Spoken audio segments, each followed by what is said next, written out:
Bun venit în jurul Cuvântului lui Dumnezeu în această seară.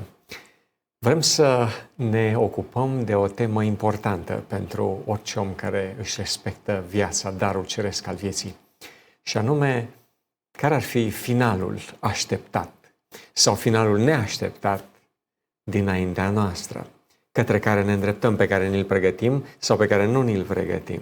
Cât de important este, cum putem îl avea în vedere și cu ce consecințe fericite. Dumnezeu să ne ajute să luăm din Cuvântul lui Dumnezeu călăuzire înțeleaptă. Și anume, după ce vom asculta cu bucurie tema cântării Așteptăm Marea Zi, interpretată de Corul Bucov.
Jesus.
așteptări, finaluri, câteodată surprinzătoare, câteodată bine pregătite, minunate, savuroase. Este corect să pregătim un final dacă ne dorim să fie unul bun. Și dacă ne gândim în toate aspectele vieții, practicăm acest fapt. Se întreabă oamenii de afaceri, unde te vezi în următorii 3 ani? Sau cum va fi afacerea ta în următorii 5 ani? Cum te vezi în următorii 15 ani? Către ce te îndreptăm? Care este viitorul? Și e corect să fie așa, sunt tot felul de strategii, sunt oameni cu experiențe care oferă soluții și sunt oameni care investesc foarte mult în pregătirea finalurilor potrivite cu visele lor cele mai dragi. Dar pe tema vieții și a morții, pe tema existenței noastre pe acest pământ, oare nu e la fel de important sau dacă nu mult mai important să ne punem problema către ce ne îndreptăm, care e finalul la care te aștepți, cum îl pregătești sau dacă vei avea parte de unul neașteptat în manieră cu totul negativă, groasnic, sau neașteptat sub aspectul că va fi mult mai frumos decât cel la care te-ai gândit și pentru care te-ai pregătit. Mi-aduc aminte că au trecut mulți ani de la momentul în care mă îndreptam spre un liceu ploieștean după ce dădusem un examen de admitere despre care nu știam. Pe vremea aceea nu se publica decât la poarta școlii rezultatul respectiv. Și am mers către și uimirea a fost că m-am întâlnit cu niște prieteni care deja se întorceau din acel loc și care mi-au spus: Ioniță, a intrat, al doilea. Da, neașteptat. Mulțumesc lui Dumnezeu pentru felul în care s-a întâmplat. M-am bucurat că eram deasupra liniei roșii. Nu am așteptat să fi fost un asemenea rezultat ca cel despre care era vorba. Deci sunt și finaluri neașteptate într-o manieră fericită. Dar, pe de altă parte, sunt și altfel de finaluri despre care nici cum nu ne-am dorit să ne întâlnim și cu care nu ne-am dorit să ne întâlnim. Mi-aduc aminte, cu ani în urmă, poate 30 de ani în urmă, slujeam undeva în Slobozia, aveam ceva de reparat la o mașină veche cu care circulam eu pe vremea aceea și am ascultat străpuns în inimă, la puțini metri distanță de locul în care lucram, undeva pe o stradă lăturanică a Sloboziei, în curtea unei școli, unui liceu, am ascultat dialogul dintre câteva fete. Se pare că una dintre ele pierduse un examen de admitere și plângea în hohote. Și 2 prietenele ei încercau să o consoleze, probabil că ele intraseră. Da, oare acela era așteptatul final? Așa ar fi trebuit să se întâmple? Ce gust amar! Nu îmi dau seama, pentru că, da, n-am trecut direct prin ce a trecut acea fată. Dar dacă am extrapolat la nivel de veșnicie, oare cum va fi dacă e altfel decât ne-am dorit și ne-am așteptat? Și anume un altfel catastrofal. Scriptura este foarte directă în această privință. Amos 5:18. Amos 5:18. Vai de cei ce doresc ziua Domnului! Ce așteptați voi de la ziua Domnului? Spunea cântarea de cor: așteptăm marea zi. Cu bucuria aceasta descrisă în cuvintele textierului cântării, în mod minunat. Și dacă nu va fi așa, n-ar trebui să luăm în seamă astăzi cu toată solemnitatea. Ne întreabă cuvântul lui Dumnezeu prin Amos: ce aștepți tu de la marea zi a lui Dumnezeu? Ea va fi întuneric și nu lumină. Versetul 19. Veți fi ca un om care fuge dinaintea unui leu și pe care îl întâlnește un urs și care, când ajunge acasă, își reazimă mâna de un zid și îl mușcă un șarpe. Plastic, dar devastator, descris marea zi. să nu fie acesta finalul pentru noi. Să ne pregătim și să-L clădim în alt fel, acceptându-L așa cum El a fost desemnat sau stabilit de către bunul și slăvitul Dumnezeu. Da, psalmistul se preocupa de acest gând al finalului. La un moment dat spunea că nu mai înțelege oare până unde se întinde dreptatea lui Dumnezeu și oare cât poate sau nu poate fi pusă la îndoială, văzând că celor răi le merge bine. Acesta era contextul, Psalmul 73, versetul 17, zice, m-am îndoit de Dumnezeu, aproape era să-mi alunece piciorul, cu alte cuvinte, până spune, am intrat în sfântul locaș al lui Dumnezeu și am luat seama la soarta de la urmă a celor răi. Există un la urmă, prieteni, există un final și e corect să ne gândim la el. Pentru că orice om responsabil se gândește nu doar pe tărâm sau pe termen foarte scurt, ci își face planuri. Și dacă ne facem planuri pentru viața aceasta, cu cât mai important, de milioane de ori mai important, să ne facem planuri cu privire la locul și la felul în care vom petrece veșnicia. Da. Deci, să pornim cu gândul la finalul pregătit de Dumnezeu. Zice, ca să vă dau un viitor și o nădejde. Eu știu gândurile pe care le am cu privire la noi, zice, la voi, zice Domnul, gânduri de pace și nu de nenorocire, ca să vă dau un viitor și o nădejde. Viitorul, finalul pregătit de Dumnezeu.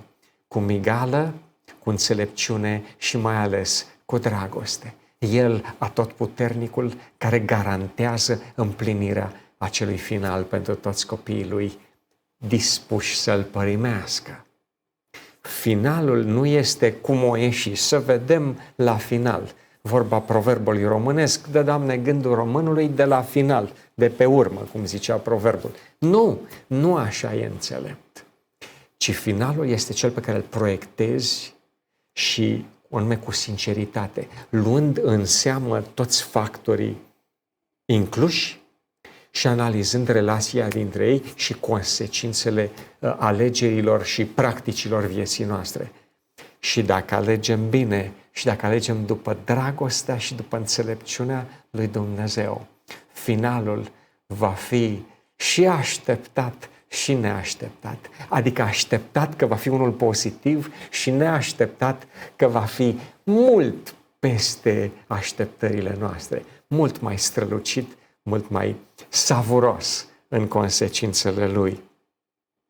Apostolul Pavel reia în scrisorile lui către biserici foarte des această idee. Corintenilor scrie în a doua epistolă, capitolul 4, versetul 16, că de aceea nu cădem de oboseală. Deci ne îndreptăm spre ceva. Avem clar în minte ce ne așteaptă. Și sărim versetul 17, mergem la 18 și anume cu explicația pentru că, de ce nu cădem de oboseală? Pentru că nu ne uităm la lucrurile care se văd și care sunt trecătoare, ci la cele ce nu se văd și care sunt veșnice. Deci, acele finale, acele veșnice, acele care rămân, nu? Prin diferență cu celelalte care nu ne interesează pentru că sunt trecătoare. După ce va trece totul, oare ce rămâne? Care e finalul așteptat? Ne uităm la el, ne interesează. Asta spunea Pavel. Ne interesează ce nu se vede, strălucit. Ce se vede, da, se vede. Nu suntem în regulă dacă în clipa aceasta ne-ar surprinde venirea Domnului. Oarecum ne-ar surprinde? Gândește-te, dragul meu. Mă gândesc și eu în dreptul meu. Da, asta se vede dacă suntem sinceri, uitându-ne în marea oglindă a legii lui Dumnezeu, a legii infinite, a dragostei, ne dăm seama cu Duhul Domnului cam pe unde suntem. Dar mulțumim Domnului că nu punem ochiul pe acest ceva, decât că cu rugăciune ne propunem să-l depășim, să primim puterea și harul transformator și să ne îndreptăm către un altceva ce nu se vede. Ce nu se vede?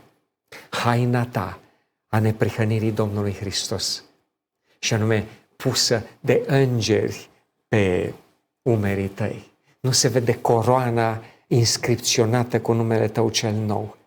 Nu se vede zâmbetul Domnului Hristos. Ne gândim la Iov, care spunea în drama catastrofală a vieții lui, să citim, Iov, versetul 25, capitolul 19, dar știu că răscumpărătorul meu este viu, Iov 19 cu 25, și că se va ridica la urmă pe pământ, chiar dacă mi se va nimici pielea, chiar dacă nu voi mai avea carne, voi vedea totuși pe Dumnezeu, îl voi vedea și îmi va fi binevoitor. Ochii mei îl vor vedea și nu al altuia. Sufletul meu tânjește de dorul acesta. Străpuns, lovit de boală, ros de boală, își dorea să stăruie cu mintea la acel moment al finalului fericit.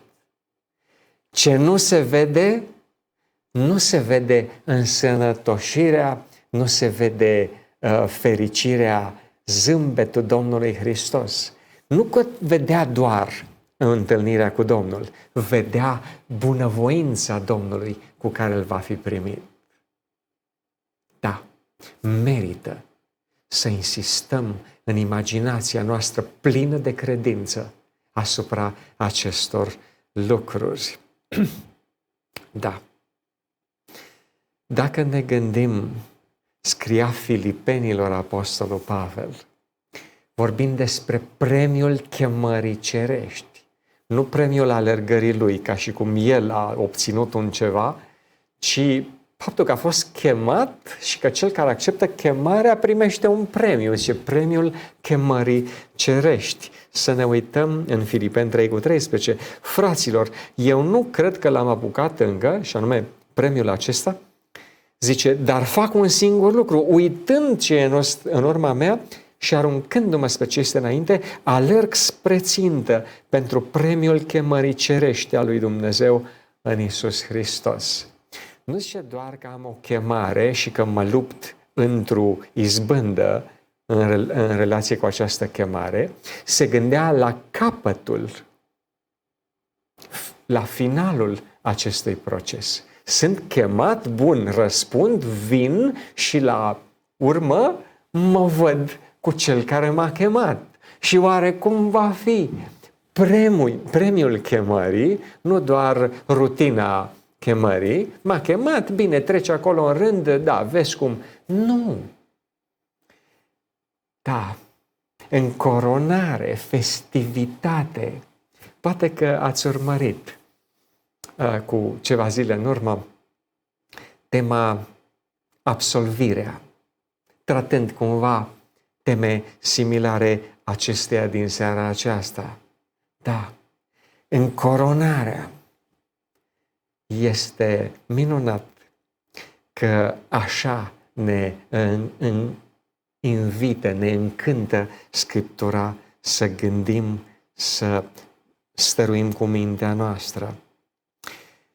Ucenicul cel iubit, spunând la bătrânețe bisericii, 1 Ioan 3:2, prea iubiților, acum suntem copii ai lui Dumnezeu. Deci iată ce se vede, nu ne uităm la ce se vede, suntem prin credință copii ai lui Dumnezeu. Nu era el foarte încântat de cum arătăm, dar prin harul lui Dumnezeu vedea și ce nu se vede. Zicea așa, și ce vom fi nu s-a arătat încă, dar știm că atunci când se va arăta el, vom fi ca el, pentru că îl vom vedea așa cum este.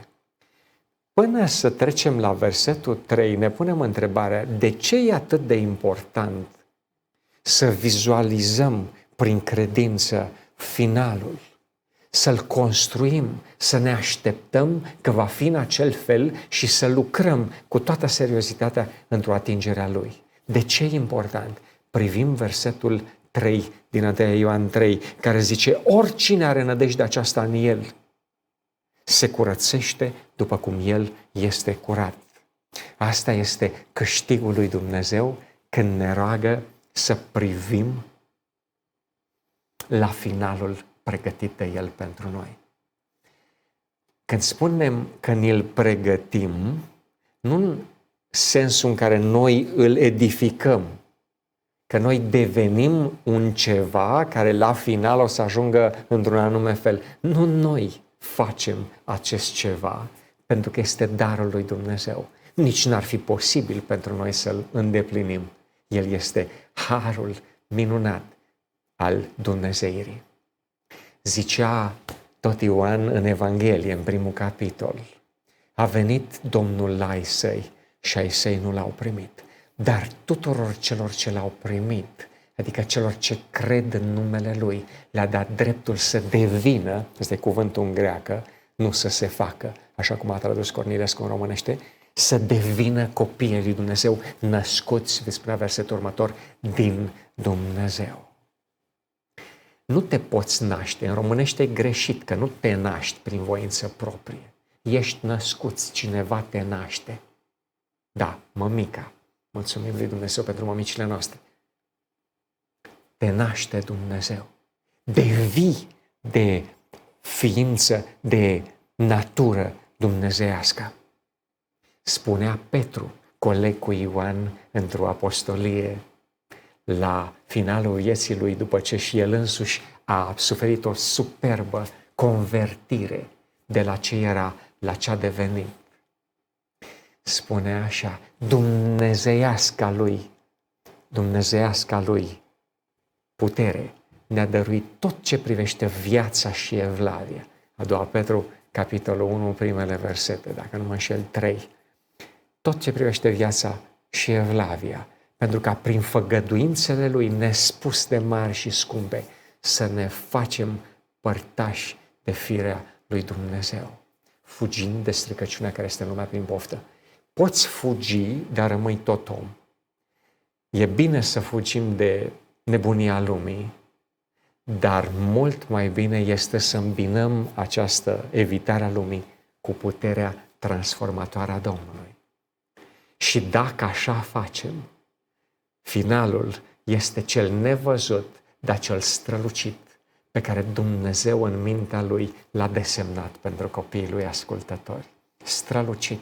Mă duc să vă pregătesc un loc și după ce îl voi fi pregătit, mă voi întoarce și vă voi lua cu mine, ca acolo unde sunt eu, să fiți și voi împreună cu mine. Ioan, capitolul 14. Asta e finalul. Așteptat de la Adam în 6.000 de ani până în 2025 astăzi. Așteptăm marea zi. Dacă așa o așteptăm, dacă prin Hristos este minunat pentru noi și este încurajator să stăruim cu mintea în fiecare zi. De ce? Pentru că prin acest tip de a face, prin acest tip de gândire, Dumnezeu ne curățește. Zice, oricine are nădejde aceasta în El, că ne face părtași de dumnezeire, deși suntem noi omenești, supuși răului și păcatului. Ei bine, cine are această dorință, cine are această năzuință, se curățește, este curățit, participă la propria lui curățire în mod activ, cooperează cu Dumnezeu. Da. Moise a privit la finalul înțelept, nevăzut. Era un final previzibil. Casa faraonului îi punea la picioare Egiptul, sceptrul de faraon, probabil o piramidă în Valea Faraonilor. Era un final previzibil, vizibil. N-a fost interesant pentru Moise. Zicea cuvântul lui Dumnezeu, descris de Apostol Pavel în scrisoarea către Evrei 11, de la versetul 24. Prin credință, Moise, când s-a făcut mare, n-a vrut să fie numit fiul fiicei lui Faraon, ci a vrut mai bine să sufere împreună cu poporul lui Dumnezeu decât să se bucure de plăcerile de o clipă ale păcatului. Observați cum în mintea, în inima lui Moise este descrisă această dualitate, această polaritate. Vezi ceva și prin credință te uiți la altceva nevăzut, dar mult mai valoros și alegi în cunoștință de cauză. Pe ce pui ochiul? Spunea Corintenilor, ne uităm la ce nu se vede. Moise a făcut la fel. A văzut plăcerea, gâdilarea firii să fii cineva pe pământ, să ajungi șeful lumii și a zis neinteresant. Aleg acel altceva ce nu se vede deocamdată, ce pare învăluit în modestie și în sărăcie și în austeritate, dar cu final strălucit. Da, citim mai departe, a vrut să sufere mai bine cu poporul lui Dumnezeu decât să se bucure de plăcere de o clipă ale păcatului. Versetul 26, socotea el ocara lui Hristos ca o mai mare bogăție decât comorile Egiptului. Și acum atenție la motivație, pentru că avea ochii pironiți spre răsplătire. Cum? Avea ochii pironiți spre răsplătire. Prin credință a părăsit el Egiptul, fără să se teamă de mânia împăratului, pentru că a rămas neclintit, ca și cum ar fi văzut pe cel ce este nevăzut. Observăm aceleași detalii, cele nevăzute care bat în importanță mult mai tare pe cele văzute, dar pasagere, trecătoare. A rămas neclintit în dragoste, în blândețe, în altruism, în prezența Domnului din inima lui. L-a iubit, l-a cunoscut tot mai profund și tot mai profund. S-a împrietenit cu el și a dorit cu el. Și considera că orice altceva e insignifiant ca să capete acest ceva. Observați, exact inima lui Pavel mai târziu era inima lui Moise, mult mai înaintea lui Pavel. Da. Pavel la fel spunea, toate le-am socotit ca un gunoi ca să câștig pe Hristos și să fiu găsit în El. Cu alte cuvinte, la final, când mă caută, unde mă găsește? În Hristos, îmbrăcat în neprihănirea, în caracterul, în puterea și în viețuirea cerească. Da, aceasta este și șansa noastră. De aceea au fost scrise pentru noi, pentru îmbărbătarea noastră, peste care au venit sfârșiturile veacului. Haideți să ne uităm de asta dată la o rugăminte directă, tot al apostolului Pavel. Dacă Moise așa a făcut, dacă Iosif așa a făcut, ne aducem aminte, Iosif, același proces. Era regentul Egiptului, era, da, tot ce și-ar putut dori un puternic al pământului, fusese rob, ajunsese, da, un fel de prim-ministru. Și nu-l interesa, pentru că nu acesta era finalul pe care și l-ar fi dorit. Să fiu înmormântat cu nu știu ce îmbălsămări egiptene și să se facă nu știu ce sărbători pentru mormântarea mea, nu.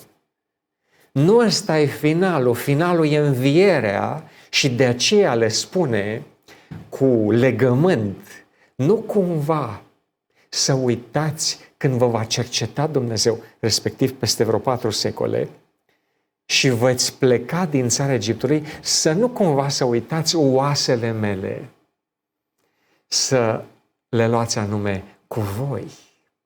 Că atunci când vor învia copiii lui Dumnezeu din țara lui Dumnezeu, din poporul lui Dumnezeu, să înviez și eu cu copiii lui, să fim împreună. Ce să caut eu pe aici? Să înviez singur în Egipt. Egiptul nu mă interesează. Da, același gând. Ce ne roagă apostolul Pavel? Ca să se împlinească aceste lucruri. Evrei 12. După ce termină lista superbă a citărilor credinței, istoriei sacre, prin credință Avram, prin credință Sara, prin credință, iată, Moise, prin credință, toți, unul după altul, prin credință, au biruit, au astupat gurile leilor, au suferit persecuții, au înviat din morți, prin credință. Și apoi spune pentru noi, dacă vrem să ajungem la aceeași credință salvatoare și la un final așteptat al credinței. Zice așa, 12:2, să ne uităm țintă la căpetenia și desăvârșirea credinței noastre, adică la Iisus, care la rândul lui se uita țintă, zice, care pentru bucuria care era pusă înainte a suferit crucea, a disprețuit rușinea și șade la dreapta scaunului de domnia lui Dumnezeu. Uitați-vă dar cu luare aminte la cel ce a suferit din partea păcătoșilor o împotrivire așa de mare, pentru ca nu cumva să vă pierdeți inima și să cădeți de oboseală în sufletele voastre. Cuvinte încurajatoare și înțelepte. Vrei să nu cazi pe cărarea creștină? Vrei să nu fii doborât de asalturile infernale ale răului? Suntem slabi, suntem neputincioși, nu ne merge adesea și așa. Cum să nu cădem? Zice, uitați-vă cu băgare de seamă la cel ce a mers înaintea noastră ca și model, care el însuși avea privirea țintită înaintea lui la biruința finală, la finalul așteptat. Spunea Scriptura că Domnul Iisus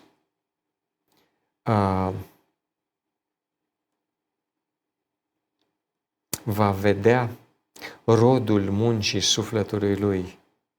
Da, să citim Isaia 53:10. Domnul a găsit cu cale să zdrobească prin suferință, dar după ce își va da viața ca jertfă de păcat, va vedea o sămânță de urmași, va trăi multe zile și lucrarea Domnului va propăși în mâinile lui. Versetul 11. Va vedea rodul muncii sufletului lui și se va înviora.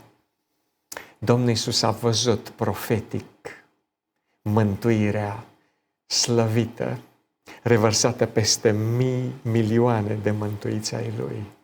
Și a zis, merită. Finalul așteptat.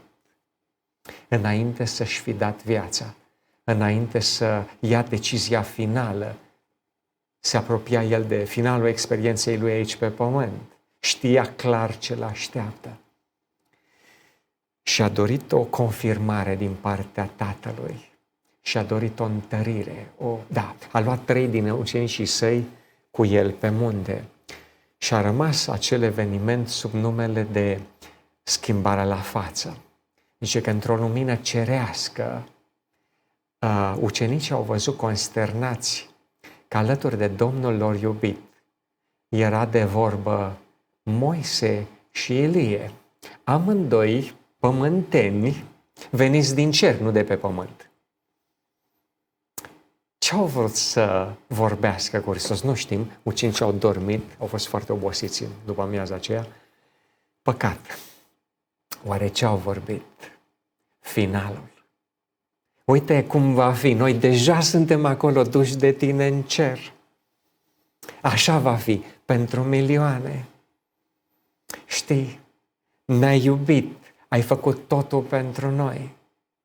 Ai avut încrederea în puterea dragostei Tatălui care se lășluiește în inima ta că va ieși biruitoare.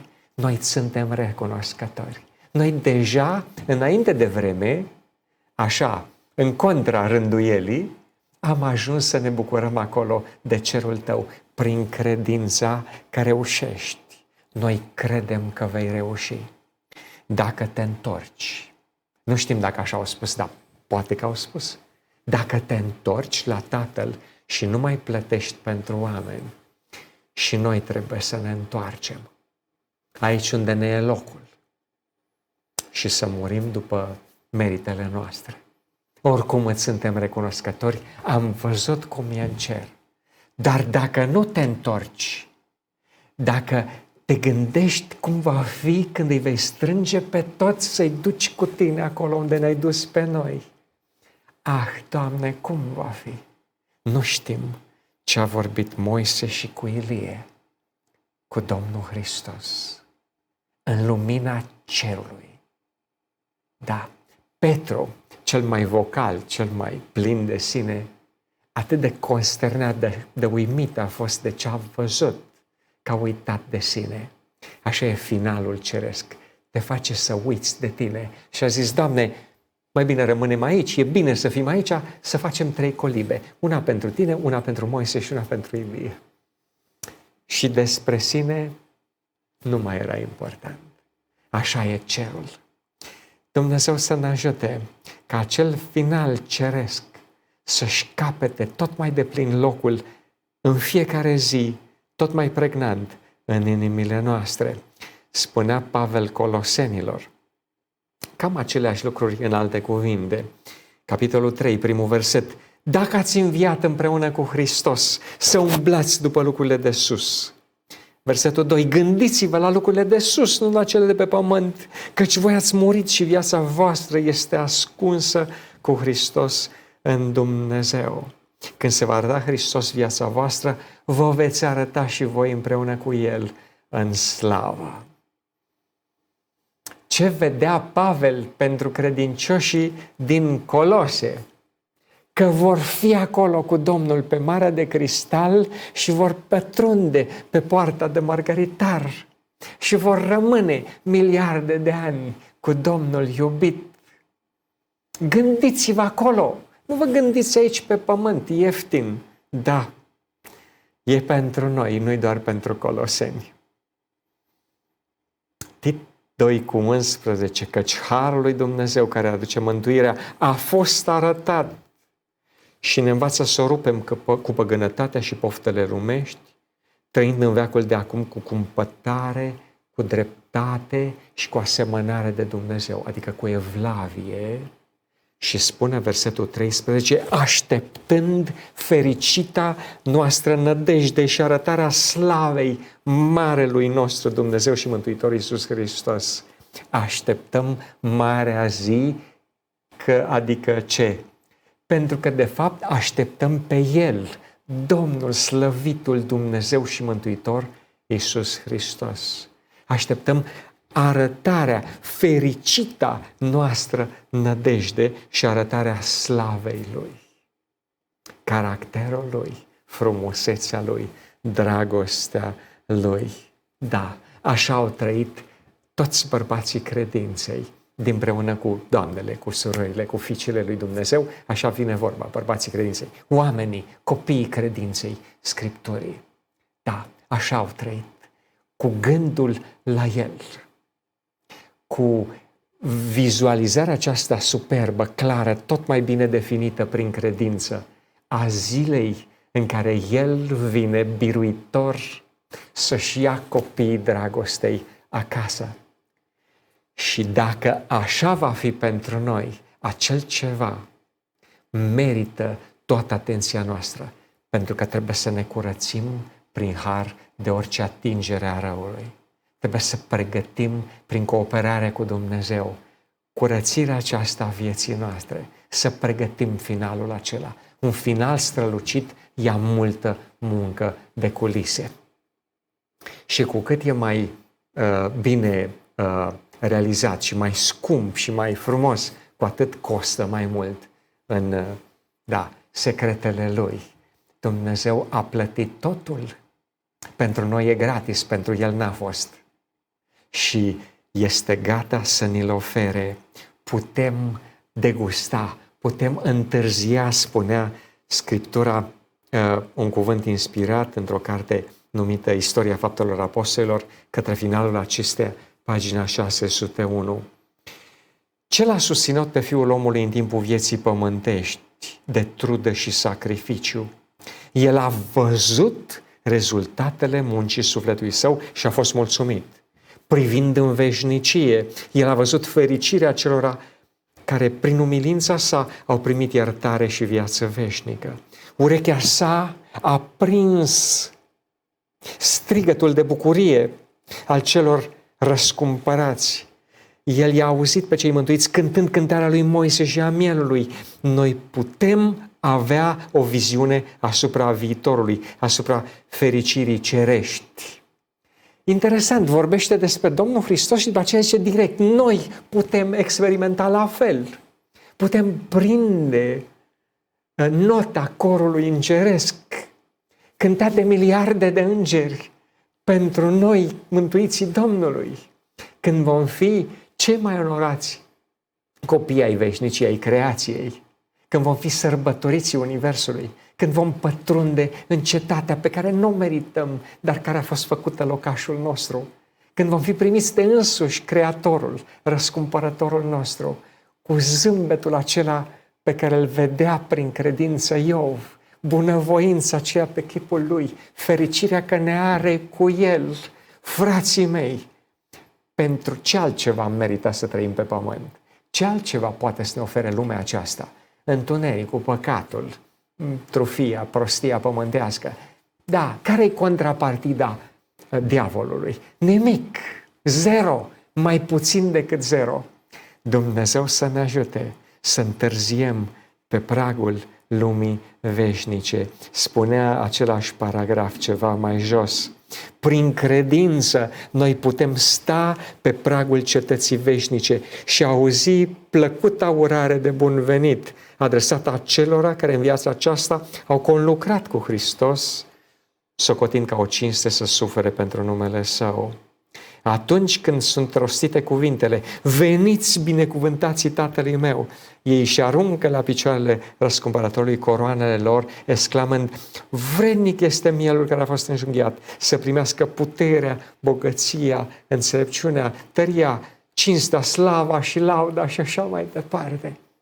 Interesant că prima parte a paragrafului zice, putem astăzi prinde urarea, strigarea de bun venit. Când ne va spune, intră în bucuria stăpânului tău, putem astăzi asculta de pe pragul lumii veșnice. Stăm pe aici, pe pământ, dar nu contează, putem sta pe pragul lumii veșnice și asculta. Și apoi descrie cum va fi. Adică ce vom asculta de acum, deja. Pavel, la finalul experienței lui, acolo la Roma, spunea în scrisoarea către Timotei, m-am luptat lupta cea bună a credinței, am păzit credința. De acum, zice, mă așteaptă cununa neprihănirii. Versetul 8. Pe care mi-o va da în ziua aceea Domnul judecătorul cel drept. El întârzia pe pragul lumii veșnice și se bucura savurând clipa aceea a întâlnirii cu Domnul pe care l-a iubit și pe care l-a slujit cu drag. Domnul care își dăduse viața pentru el. Domnul care îi câștigase inima. Domnul pentru care, zice, am aruncat toate ca pe un gunoi ca să-l câștig pe el ca Domn al vieții mele. Îmi va da cununa neprihănirii, cununa desăvârșirii, Domnul judecătorul cel drept, cu meritele lui atribuite mie, va face dreptate să mă ia cu mine, cu el în cer. Așa și-a încheiat viața pe pământ, neprivind la lucrurile văzute, respectiv sabia călăului, în următoarele ore de la acea scrisoare, neprivind, contextul prezentului acelui moment, ci privind finalul așteptat și iubit de el. Finalul așteptat. Dumnezeu nu doar îl așteaptă, îl pregătește, îl are, l-a garantat deja. Noi îl așteptăm. Dacă îl așteptăm cu înțelepciune și cu smerenie și cu cooperare cu Domnul, va fi mult peste așteptări. Ți-l doresc, dragul meu, mi-l doresc și mie, să ne rugăm ca Domnul să-l împlinească, să stăruim cu mintea asupra Lui și să ne bucurăm de El de pe acum. Amin. Cu mare bucurie vă invit să ne încântăm sufletele ascultând corul Alegria, cântând despre Ierusalimul, cetatea împodobită care își așteaptă oaspeții. Iar apoi să ne rugăm Domnului să ne țină gândul ațintit în Hristos și în finalul lui strălucit.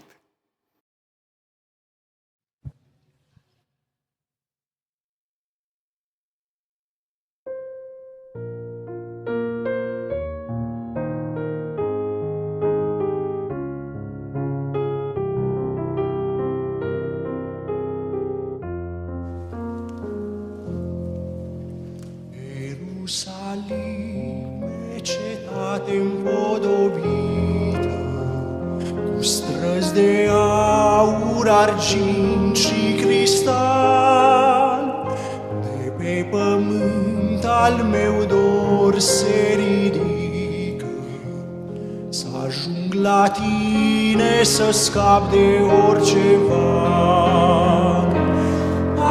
Aș vrea să ajung la tine, să scap de orice suspine și să mă uit la frumusețea ta,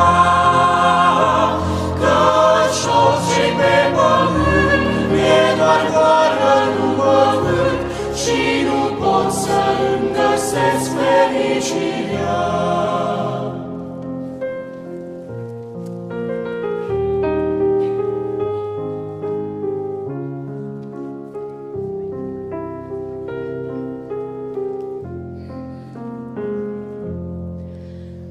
Aș vrea să văd porțile ferecate, ce n-au asemănare aici pe pământ, și ziua în care vor fi descuiate, să intre pe ele poporul sfânt. Aș vrea să ajung la tine, să scap de orice suspine și să mă uit la frumusețea ta, căci orice pe pământ e doar goară după vânt și nu pot să-mi găsesc fericirea.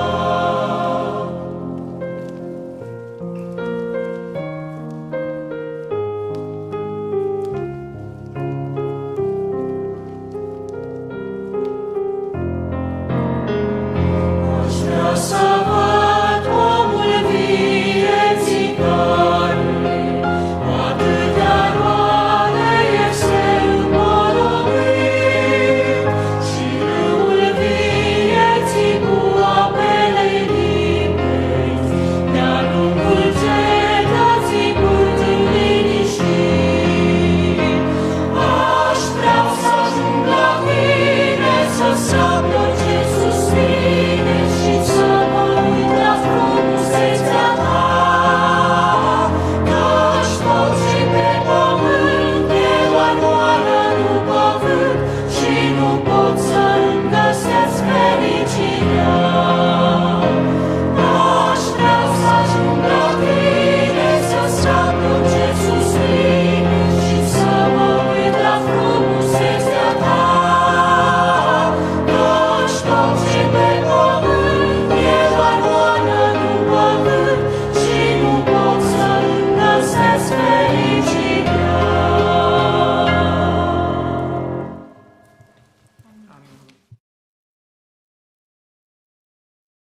Hristos, îți aduce mulțumirea și lauda noastră pentru planul strălucit al mântuirii tale și îți mulțumim, Doamne, că nu te-ai uitat la cine suntem și cum suntem, nu te-ai uitat la căderile și alunecările noastre, la păcatele cu care te-am obosit mereu, ci la planul strălucit pe care l-ai făcut pentru reabilitarea noastră deplină.